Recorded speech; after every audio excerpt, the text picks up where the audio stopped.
15ویں شعبان کی شب کو آپ صلی اللہ علیہ وسلم رات میں اپنے حجر مبارک سے آپ نکل کر آپ صلی اللہ علیہ وسلم جنت البقیع کی طرف تشریف لے گئے۔ ماں عائشہ صدیقہ رضی اللہ تعالی عنہا عرض کرتی ہیں کہ انہوں نے آپ صلی اللہ علیہ وسلم کو اپنے بستر پر نہیں پایا، تو ماں عائشہ صدیقہ رضی اللہ تعالیٰ نے آپ صلی اللہ علیہ وسلم کو ڈھونڈنے کے لیے حجرے سے باہر نکلے۔ جب باہر نکلے تو آپ صلی اللہ علیہ وسلم کو تلاش کرتے کرتے آپ نے نبی پاک صلی اللہ علیہ وسلم کو جنت البقیع میں آپ صلی اللہ علیہ وسلم کو پایا۔ پھر جب آپ صلی اللہ علیہ وسلم وہاں سے واپس ہوئے، کہا یا رسول اللہ صلی اللہ علیہ وسلم آج اتنی دیر رات آپ قبرستان میں، یہ پہلے آپ ایسا نہیں کیا کرتے تھے، تو آج ایسا آپ نے کیوں کیا؟ یا رسول اللہ رہنمائی فرمائیے۔ تو آپ صلی اللہ علیہ وسلم سے سوال کیا گیا، آپ صلی اللہ علیہ وسلم نے عرض کیا، فرمایا عائشہ تم جانتے ہو کہ آج کی شب کون سی شب ہے؟ ماں عائشہ صدیقہ رضی اللہ تعالیٰ نے فرمایا یا رسول اللہ میں نہیں جانتی، آپ مجھے بتلا دیجئے۔ آپ صلی اللہ علیہ وسلم نے فرمایا کہ آج کی شب وہ شب ہے جس میں اللہ رب العزت بنو کلب کی، یہ ایک بہت بڑا قبیلہ تھا جس کی بہت زیادہ بھیڑیں بکریاں ہوا کرتی تھی، تو ان کے بکریوں کے بال کے برابر اللہ سبحانہ وتعالیٰ اس رات میں لوگوں کی مغفرت فرما دیتا ہے۔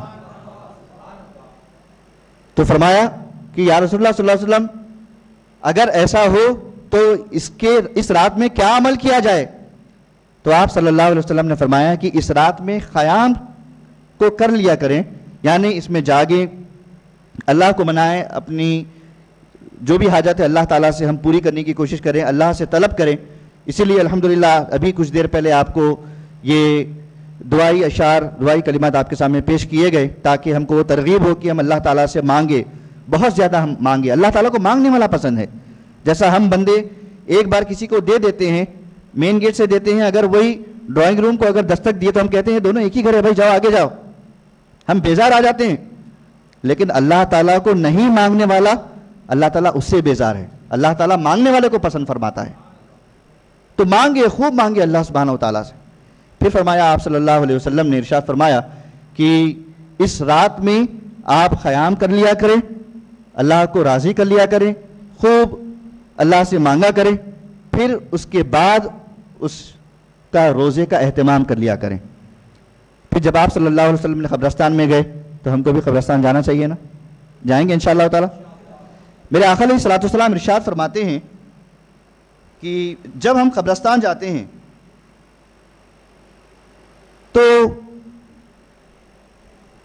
آپ صلی اللہ علیہ وسلم ارشاد فرماتے ہیں کہ قبرستان کو میں نے پہلے جانے سے تم کو منع کیا تھا، کیونکہ اس زمانے میں بت پرستی بہت زیادہ عام تھی، لوگ کہیں خبر کو ہی معاذ اللہ معبود سمجھ بیٹھے، ہو سکتا ہے کچھ یہ بھی ریزن ہوگا یا پھر کچھ اور بھی ریزن ہوگا، لیکن آپ صلی اللہ علیہ وسلم نے پہلے خبروں سے جانے کو آپ نے منع فرمایا تھا۔ یہ اگر آپ مدینہ پاک جائیں گے، اللہ کرے کہ ہم سب مدینہ پاک دوبارہ جائیں، وہاں پر جنت البقیع میں یہ بورڈ لکھا ہوا ہے، یہ حدیث پاک لکھی گئی ہے وہاں پر، آپ دیکھیے گا اس میں کہ آپ صلی اللہ علیہ وسلم ارشاد فرماتے ہیں کہ میں نے تم کو پہلے قبروں کی زیارت سے روکا تھا، لیکن اب میں تمہیں اجازت دیتا ہوں کہ اب تم قبروں کی زیارت کرو۔ تو قبروں کی زیارت کرنے سے مطلب کیا؟ ایک روایت میں آیا ہے، حدیث پاک میں ہے، غالباً ترمذی شریف کی حدیث پاک ہے کہ اگر قبرستان جاؤ تو ان 4 سے 5 چیزوں کے لیے جاؤ۔ سب میں پہلے اس لیے جاؤ کہ وہاں جا کر ہم عبرت حاصل کر سکے، اپنی موت کو یاد کر سکے، شرمندہ ہو سکے، اپنے گناہوں پر نادم ہو سکے۔ پھر دوسرا فرمایا آپ صلی اللہ علیہ وسلم نے وہاں جا کر آنسو بہا سکے۔ جب اپنی موت کو، اپنے گناہوں کو یاد کریں گے تو آنسو تو آنا چاہیے نا۔ اور ایک روایت میں یہ بھی آیا ہے کہ اگر کوئی بندہ اللہ کے خوف سے، اللہ سے دعا مانگتے مانگتے اللہ کے خوف سے اگر اس کے آنکھوں سے مچھر کے پر کے برابر بھی اگر آنسو نکل جائے تو اللہ سبحانہ وتعالیٰ اس کی مغفرت فرما دیتا ہے۔ کتنا ہوتا ہے مچھر کا پر؟ بہت چھوٹا ہوتا ہے۔ اگر اپنے آنکھ ویٹ بھی ہو جائے، تھوڑے بہت پانی اندر آ بھی جائے، آنسو نکل بھی نہ پائے، تھوڑا بہت تو نکل جائے تو ہو سکتا ہے مچھر کا پر تو اس میں بھیگ ہی جائے گا۔ اگر مچھر یا مکھی کا پر بھی اگر اتنا آنسو ہمارے نکل جائے تو اللہ تعالیٰ ہماری مغفرت فرما دے گا انشاءاللہ تعالیٰ۔ پھر میرے آقا علیہ الصلوۃ والسلام نے ارشاد فرمایا کہ جب تم قبرستان میں جاؤ تو اپنے دل کو نرم کرنے کی نیت سے جاؤ۔ لوگوں کے دل بہت گھٹ ہوتے ہیں۔ دل کو نرم کرنے کا مطلب وہاں جب جائیں گے تو وہ ایک ایسی جگہ ہے جہاں پر جو انکار کرتا ہے اس کو بھی مرنا ہے۔ ویسے تو موت کا کوئی انکار نہیں کرتا، لیکن جو کرتا ہے اس کو بھی مرنا ہی ہے، اس کو بھی قبرستان میں جانا ہی ہے۔ جب قبرستان میں جائیں گے تو وہاں پر اپنے دل کو نرم کر لیا کرو، یعنی اللہ سبحانہ و تعالیٰ کے خوف سے اتنا گھبراؤ، اللہ کے عذاب سے اتنا ڈرو کہ ہمارے دل نرم ہو جائے۔ جب دل نرم ہو جاتے تو کیا ہوتا ہے؟ اللہ کی یاد میں ہم زیادہ گزر جاتے ہیں۔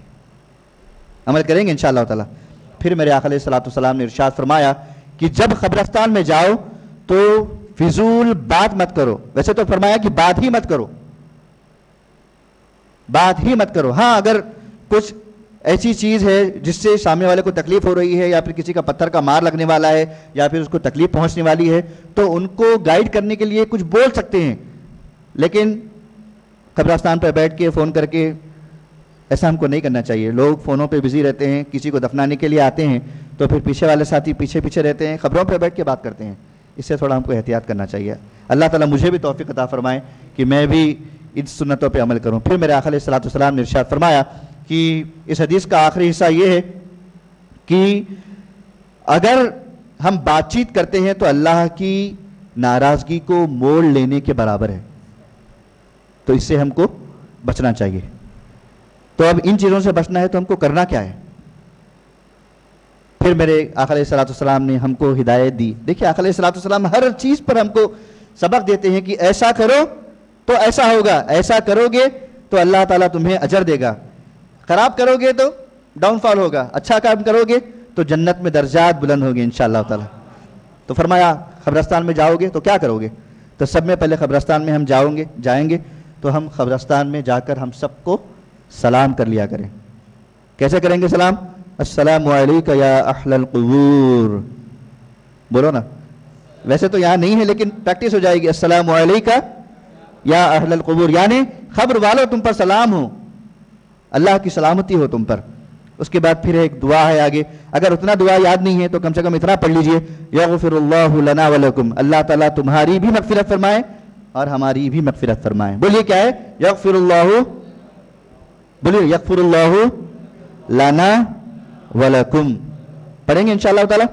اس کے بعد پھر میرے آقا علیہ الصلوۃ والسلام نے ارشاد فرمایا کہ قبرستان میں جانے کے بعد کم سے کم سورہ یاسین، سورہ فاتحہ، آیت الکرسی اور تینوں قل اعوذ برب قل هو اللہ احد، قل اعوذ برب الفلق، قل اعوذ برب الناس، سورہ فلق، سورہ ناس، اور یہ تینوں آپ پڑھ لیا کریں۔ قل هو اللہ احد پڑھ لیا کریں، قل اعوذ برب الفلق پڑھ لیا کریں، قل اعوذ برب، سورہ ناس، سورہ فلق اور سورہ اخلاص۔ جی میں بھول گیا تھا سورہ کا نام، جزاک اللہ حافظ صاحب۔ دیکھیے مبلغین میں حفاظ رہنے کی یہ برکتیں ہوتی ہیں الحمدللہ، جزاک اللہ خیر۔ تو بہرکیف تو اس کو پڑھ لیا کریں۔ ایک روایت میں آیا ہے کہ میرے آقا علیہ الصلوۃ والسلام ارشاد فرماتے ہیں کہ اگر قبرستان میں سورہ یاسین کو پڑھ لیا جاتا ہے تو اللہ سبحانہ و تعالیٰ اس قبرستان کے تمام قبر والوں پہ سے اللہ تعالیٰ عذاب کو اٹھا لیتا ہے، یعنی عذاب میں کمی ہو جاتی ہے اور اللہ تعالیٰ ان کو معاف فرما دیتا ہے۔ پھر ایک روایت میں یہ بھی آیا ہے کہ اگر سورہ یاسین ہم پڑھتے ہیں تو جتنے قبرستان میں مردے دفن ہیں ان کی مقدار کے برابر میں اللہ تعالیٰ ہم کو نیکی عنایت فرماتا ہے، پڑھنے والے کو نیکی عنایت فرماتا ہے۔ تو عمل کریں گے انشاءاللہ تعالیٰ۔ تو جب وہاں پر جائیں تو آپ ان قرآن پاک کی آیتوں کو، سوروں کو ضرور پڑھ لیا کریں تاکہ فائدہ بھی ہم کو ہو جائے۔ اور جانتے ہیں آپ قبر والے نا، جب راستے سے ہم گزرتے ہیں تو کم سے کم جاتے جاتے السلام علیکم کہہ لیا کریں، یا پھر درود پاک پڑھ کے ان کو بخش دیا کریں، یا پھر سورہ اخلاص پڑھ کے، یا پھر سورہ فاتحہ پڑھ کے، جو بھی آپ سے ہو سکے۔ قبر والے آس میں دیکھتے ہیں کہ کہیں جانے والا کچھ ہم پہ پڑھ کے بخش دے تاکہ ہم کو راحت مل جائے، آس میں دیکھتے ہیں وہ لوگ۔ تو اس سے ہم کو یہ سبق ملتا ہے کہ وہاں جو کسی کا پرسان حال نہیں ہے تو اللہ سبحانہ و تعالیٰ ہمارے پڑھنے کی برکت سے اللہ تعالیٰ ان کو آسانی عطا فرماتا ہے نا. آئیے اللہ تعالیٰ کی بارگاہ میں دعا کرتے ہیں. یا اللہ جو باتیں کہی گئی ہیں سنی گئی ہیں مولا سب میں پہلے مجھ کو ہم تمامی حضرات کو اس پر عمل کرنے کی توفیق عطا فرما.